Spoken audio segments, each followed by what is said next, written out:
Hey everybody, Brent back with you. And today I want to discuss why I think this is not only the most iconic card in all of Star Wars, but the most iconic card in all of non-sports card collecting. Agree? Disagree? That's what I'm here for. So let's turn the camera around and discuss. But before I do, a little music to get you in the mood.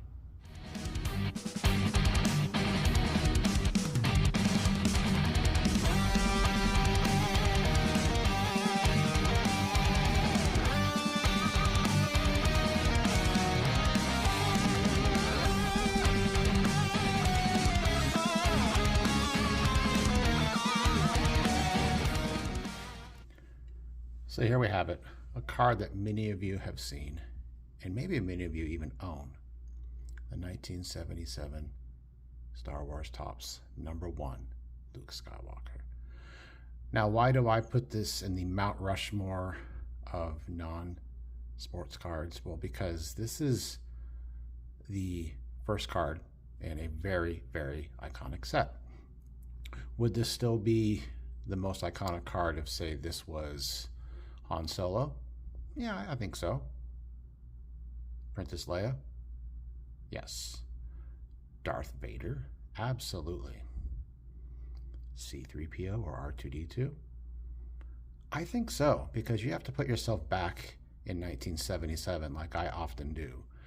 And these were all iconic images, characters, and they just transcended reality. And when this set came out, this was our chance to have images from this amazing movie in our possession. And this card also represents a set that really changed the game, and it really started the connection of Star Wars outside of the theater. Because you see, back then it was just Kenner action figures and toys, and then it was Topps cards, and then it transcended into, Burger King and other restaurants and other, and Coke getting in on the action for collectibles. But this was the first card from the first set, and it was the hero. It was Luke Skywalker. It was the boy that the dude that we all wanted to be as boys, and who we aspired to be, and who we played as fights ensued out in the streets as we all wanted to be Luke. Nobody wanted to be the bad guy. Although, as time would pass, more and more people wanted to be Darth Vader, right? You have to remember, back with Star Wars when the first one came out, as cool as Darth Vader was, nobody really knew who he was or what he was. Nobody knew what Sith was. That was never mentioned. Obviously, nobody knew that he was Luke's father. All we knew was he was a bad guy that killed Luke Skywalker's father. And he had a grudge against Obi-Wan Kenobi. And he just looked like nothing we had ever seen. So this guy was the guy that was fighting, not knowing what he was fighting yet, but he was the hero. He was the rebel. He was the farm boy that could. He was the against all odds. There's no way I'm going to get off this dusty planet. There's no way that I'm going to get out of this sleepy Midwestern town, so to speak, and make it to the big city and aspire to be more than I ever thought I could be. The dreamer. He was all of those things to so many of us, even at a very, very young age. And this image, this card, transcends a lot of other non-sports cards. Now, there could be other cards, non-sports cards, that have an important historical figure, or they could have like a important comic book hero. I think of the 1941 #1 Superman, or you think of any non-sports, like maybe like a musician or an actor or a famous politician.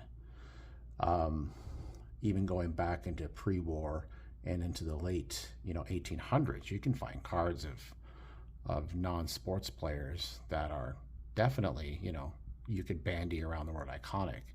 But I think this card just embodies so much more than that for so many different reasons.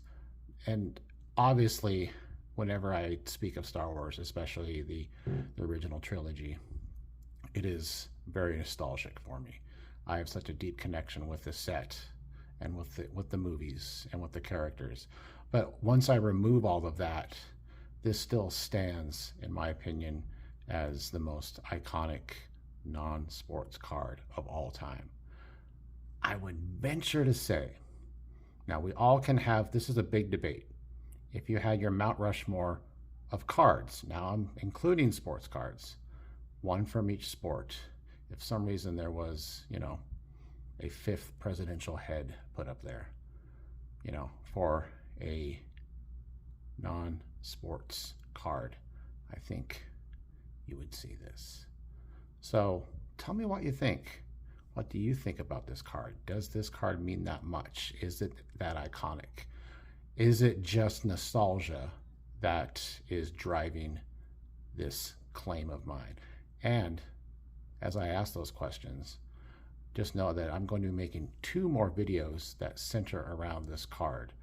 One will be more specific on the Star Wars 77 set, and the other one's going to be about nostalgia and how nostalgia drives us to collect. So I'll be looking forward to those in the near future. But in the meantime, let me know what you think.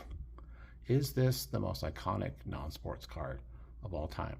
I'd love to hear your thoughts, comments, and your point and or counterpoint regarding this topic. I appreciate you all. Thanks for watching as always. Have a good one.